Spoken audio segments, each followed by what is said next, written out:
उन्होंने बताया कि किस तरीके से बाबर ने इब्राहिम लोधी को हराने के लिए एक तरीके से कहा जाए तो राणा सांगा को साथ आने का प्रस्ताव दिया, या फिर ये प्रस्ताव दिया कि वो हस्तक्षेप ना करे, जिस प्रस्ताव को पूरी तरीके से कहा जाए तो राणा सांगा ने नकार दिया।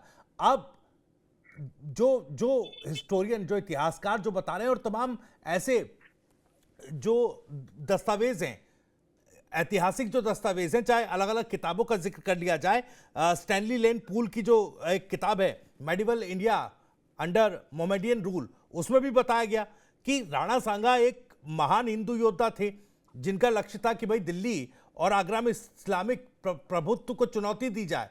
तो क्यों फिर एक तरीके से कहा जाए तो मुस्लिम या यूं कहें मुगल आक्रांताओं को ग्लोरीफाई करके हिंदू शूरवीरों को, रियल हीरोज को नीचा दिखाया जा रहा है? क्या समाजवादी पार्टी का मैं अगर जिक्र करूं तो उत्तर प्रदेश में क्या वो डेस्परेशन समाजवादी पार्टी की है, पीडीए कहूं या जो एमवाई फैक्टर उनका था, तो उसमें कहीं ना कहीं मुस्लिम वोट बैंक को कहीं ना कहीं फिर से एकजुट करने के लिए वो डेस्परेट एक कोशिश इसको देख माना जाए क्या? प्रायोजक हैं cancer healer centre, new beginning. Sir देखो, सबसे पहली बात तो देखो, वर्तमान से भविष्य का निर्माण हो सकता है, लेकिन वर्तमान से इतिहास का निर्माण नहीं हो सकता।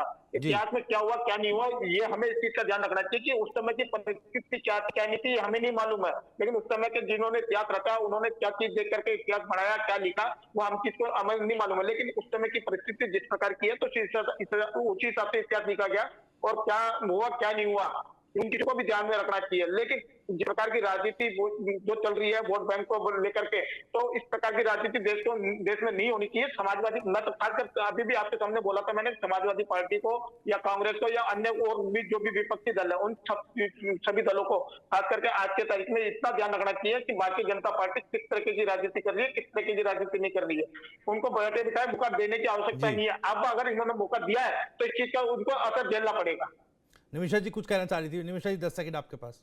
बिल्कुल, मैं भविष्य जी ये कहना चाहूंगी अभिषेक जी की बात को। आपने अभिषेक जी बिल्कुल मुद्दे की बात कही है, क्योंकि आज जो है विपक्ष मुद्दा विहीन हो चुका है, चाहे आधारभूत संरचनाओं का निर्माण हो या भारतवासियों के समृद्ध जीवन की कामना हो, चौतरफा आज भारतीय जनता पार्टी के यशस्वी प्रधानमंत्री। देखिए मुद्दे, आपने मुद्दे की बात की, विपक्ष इस मुद्दे को क्यों उठाता है? क्योंकि मुद्दा विहीन है विपक्ष आज, क्योंकि हर क्षेत्र में कार्य हो रहा है, चाहे वो युवाओं की बात करे, चाहे वो महिलाओं की बात करे, हमारे किसान भाइयों की बात करें। तो मुद्दा विहीन जब विपक्ष है, विपक्ष के पास कोई मुद्दे नहीं रहते हैं, तो इस तरह के मुद्दे उठा करके अपनी उपस्थिति कि हम भी हैं, अब हमें भी देखिए वो दर्ज करा रहा है। इसके अतिरिक्त विपक्ष मुद्दा भी नहीं है, वो भारतीय जनता पार्टी की पिच पर बैटिंग कर रही है बस खाली।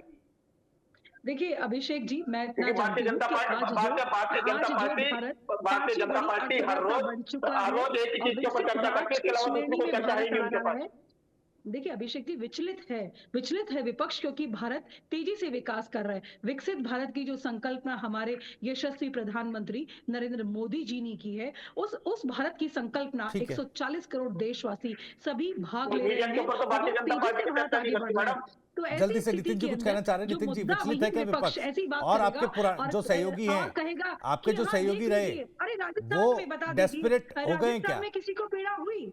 एक सेकंड, जल्दी से देखिए, समय समाप्त हो रहा है, जल्दी से। का मेवाड़ ही नहीं, देखिए भविष्य जी, मैंने सबसे पहले आपको बताया, देखिए भविष्य जी, मैं सबसे पहले उसकी जो बयान था उसकी निंदा करी, और मैंने कहा कि ये निंदा नहीं, इस पे आप कार्रवाई करिए। बीजेपी यहाँ पे हल्ला नहीं मचाइए, उनके पास संसद में अधिकार है, वो चाहे तो कार्रवाई कर सकती है, लेकिन इनको केवल डिबेट करनी है, आके हल्ला करना है। दूसरी बात मैंने कहा कि आज जो डॉलर का प्राइस है वो मुद्दा विहीन है। आज जो बेरोजगारी 45 साल में सबसे आई है वो मुद्दा विहीन है। जो महंगाई आज जो रिकॉर्ड स्तर पे आ गई है वो मुद्दा विहीन है। आज जिस तरीके से हमारे देश के ऊपर जिस तरीके से संकट के बादल छाए हुए हैं, अपने क्या नाम से रिसेशन को लेके, वो मुद्दा विहीन है। आज 15 लाख अकाउंट में नहीं आए। ठीक है सर। नितिन जी, आपने बड़ी बात कह दी कि भाई बीजेपी इस पर कार्रवाई करेगी क्या, सदन में प्रस्ताव लाकर कार्रवाई हो सकती है। ठीक है सर, मेरे पास समय कम है। क्लोजिंग रिमार्क में 10 सेकंड में ले रहा हूं। भट्ट साहब, आपका एक क्लोजिंग रिमार्क जरूर दीजिएगा। आपने तथ्यों के साथ अपनी बात रखी, क्या कुछ इतिहास में रहा वो बताया। इस चर्चा को विराम भी आप ही दे अपनी बात कहकर के। Closing remark sir. यहाँ पर मेरा कहना एक बहुत स्पष्ट है कि जब भी किसी ऐतिहासिक घटना की बात हो तो उसके अंदर आप पक्षधर नहीं बने, आप इतिहासकार ही बन के उसके ऊपर टिप्पणी जी। करें। अधिकतर क्या होता है, लोग पक्षधर बन के उसकी टिप्पणी करने लगते हैं, जी। तो उसके अंदर इतिहास अपने आप तोड़ मरोड़ के लोग पेश कर जाते हैं, जो कि नहीं करना चाहिए। जी बिल्कुल। प्रायोजक हैं cancer healer centre, a new beginning.